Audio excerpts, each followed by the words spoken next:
എന്ത് ചായ പഞ്ചസാര ഇട്ടുകൊണ്ട് ഉപ്പ് ഇട്ടാ കഴിച്ചിട്ട് വരും.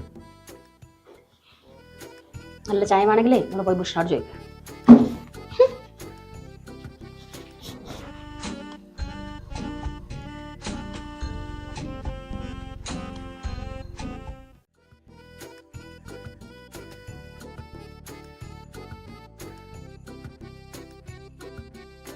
എടി ഷെമിയ, ഷെമി, എടി ഷെമിയ റിമോട്ട് എടുത്ത് എ സി ചൂടെടുത്ത് വയ്യ.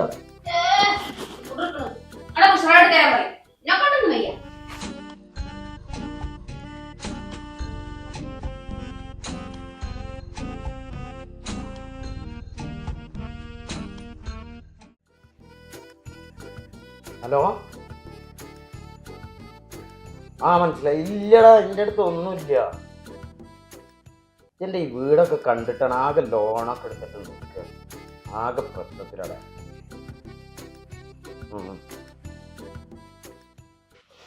എന്തായാലും ഞാൻ നോക്കട്ടെ, ക്ലബിൽ നിന്ന് കാണാം. ആ ശരി.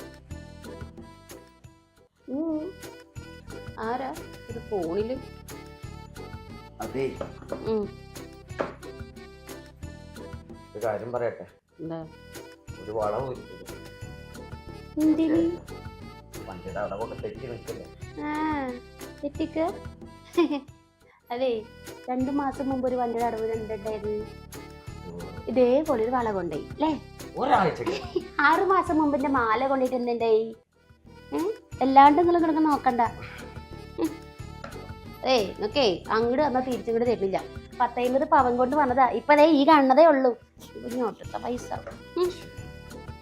പിന്നെ നിങ്ങളുടെ ഉഷറുണ്ടല്ലോ, പണ്ടം, മാല, വള, അത് ഇത് എന്തൊക്കെ ഉണ്ട്. പോയി ചോയ്ക്ക്, പറയുമ്പോ 100 നാവല്ലേ നിങ്ങക്ക്. ആരാ അവള്? ഏട്ടമ്മ.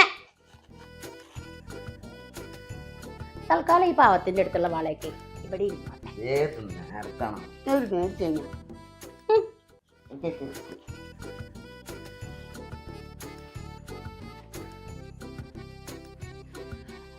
അതെ വേണ്ട, വള വേണ്ട, അടവടക്കണ്ട, കഴിഞ്ഞില്ല കാര്യം. മേലാല് മാതിരി എന്തെങ്കിലും തൃപ്തിപ്പെടുത്തിക്കൊണ്ട് ഇനി വന്നാല് സ്വഭാവം അറിയാലോ. 10-40 പവൻ എൻ്റെ അടുത്തുള്ളൂ.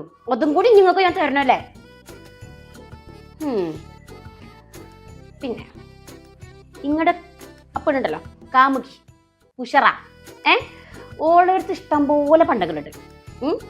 എന്തെങ്കിലും ഒരു കോട്ടപ്പെട്ടാ പറയല കേക്ക്. വേണ്ടെന്നല്ലേ പറഞ്ഞത്? ആ വേണ്ടത് പറഞ്ഞെങ്കിൽ ഇതും കൂടെ കേൾക്കണം. നമ്മള് ഭൂഷറോട് എടുത്ത് പണ്ടുള്ളത് പോയി ചോദിക്കുക.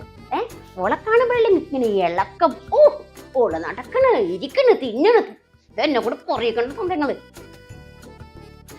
ഇനി മാതിരി എന്തെങ്കിലും പൈസ കാര്യങ്ങൾ ചോദിച്ചിട്ടുണ്ടെങ്കിൽ അതാണ് കൊന്നു കളയും. കഴിഞ്ഞ മാസത്തിൽ മേടിച്ച വളയും, അതിന്റെ മുമ്പത്തെ മാസത്തിൽ മേടിച്ച വളയും, കഴിഞ്ഞ ആഴ്ച മേടിച്ച പണ്ടും എല്ലാം അങ്ങോട്ട് തന്നിരിക്കണം കേട്ടല്ലോ. ഇല്ലെങ്കിൽ ഞാൻ നിങ്ങളെ നിർത്തിപ്പോയി. ഞാൻ സ്വഭാവം അറിയില്ല നിങ്ങൾക്ക്. ആരോട് പറഞ്ഞാലും കെട്ടിയ പെണ്ണിനോട് മമ്മിയുടെ കാര്യം പറയും. അതാ എനിക്ക് പറ്റിയിട്ട്.